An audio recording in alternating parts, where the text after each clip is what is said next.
그 원인은 명확합니다. 목적을 자극을 하기 때문에 이런 식의 헛기침들을 자주 하게 됩니다.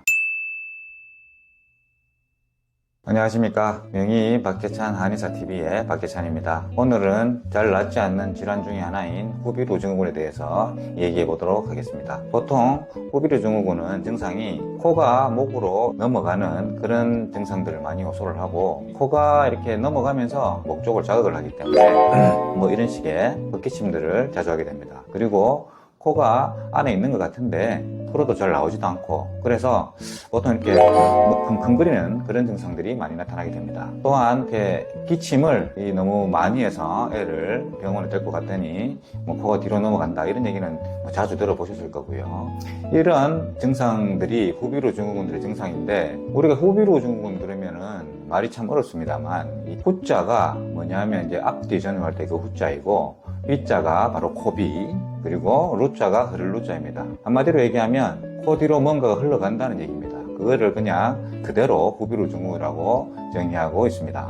이 후비루 증후군과 비슷한 증상을 가진 질환이 있는데 바로 역류성 후두염입니다. 이 역류성 후두염은 이 후비루 증후군과는 사실 기전 자체가 완전히 다른데, 우리가 역류성 식도염과 기전이 비슷한 역류성 후두염은 위장에서 암들이 역류해가지고 후두에다가 염증 반응을 일으킨 결과로서 나타나는 것으로 이제 목에 이물감이 있고 자꾸 이제 뭐가 넘어가는 느낌이 들고 이런 것입니다. 그런데 두 후비루 증후군과 역류성 후두염은 완전히 기전이 소화기 계통 질환이고 하나는 호흡기 계통 질환이죠. 완전히 다르기 때문에 감별을 요합니다. 가장 우리가 쉽게 알 수 있는 방법은, 이 후비루 증후군은 다 그런 경우는 아닙니다만은 우리가 가래를 뱉어서 좀 놀았다, 아니면 가래를 뱉을 수 있다, 이런 상황은 보통은 후비루 증후군에 관련된 경우가 많고, 역류성 후두염 같은 경우에는 가래를 뱉는 것 같이 뱉어도 가래가 안 나오고 침만 나옵니다. 그게 이제 1차적으로 집에서 쉽게 할 수 있는 구별법이고요. 일단 오늘 말씀드리고자 하는 후비루 증후군은 그 원인은 명확합니다. 만성적 비염이나 축농증에 기인한 것이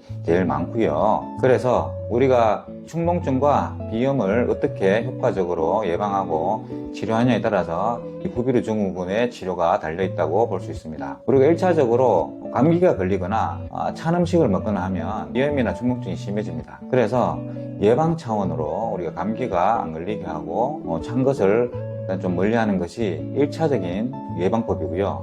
2차적으로 우리가 이제 적극적으로 치료를 해야 되는데, 집에서 할 수 있는 치료법은 코 세척하는 걸로 어느 정도는 효과를 볼 수가 있습니다. 하지만 보통 만성적으로 후비루 증후군이 있으신 분들은 이런 세척법 가지고는 조금 효과가 미비할 수 있습니다. 보통 레원하시는 후비루 증후군 환자분들은 세척 정도의 어떤 집에서 하는 치료법으로 안 되는 경우가 많기 때문에 병원에 레원을 하시는데요. 우리가 같은 호흡기 증상인 기침이나 재채기, 콧물이나 코막힘 같은 경우는 보통 조금 빨리 증상들이 완화되는 경향들이 있는데, 후비루 증후군은 조금 더 길게 보시고 치료를 하셔야 합니다. 그래서 이 후비루 증후군은 어느 정도 다른 증상들이 좀 다 낫고 나서 낫는 경향들이 있습니다. 병원에서 하는 고농도의 어떤 항생제나 수술요법이 잘 통하지 않는다, 이러신 분들은 한방적으로 폐의 기능을 살려서 코를 같이 낫게 하는 한방 치료를 받는 것을 권해드립니다. 오늘은 오랫동안 치료를 했는데도 잘 낫지 않고, 그 때문에 거의 포기하거나 방치하고 계신 후비루 증후군에 대해서 알아보았습니다. 다음 시간에는 다른 주제로 찾아뵙도록 하겠습니다. 감사합니다.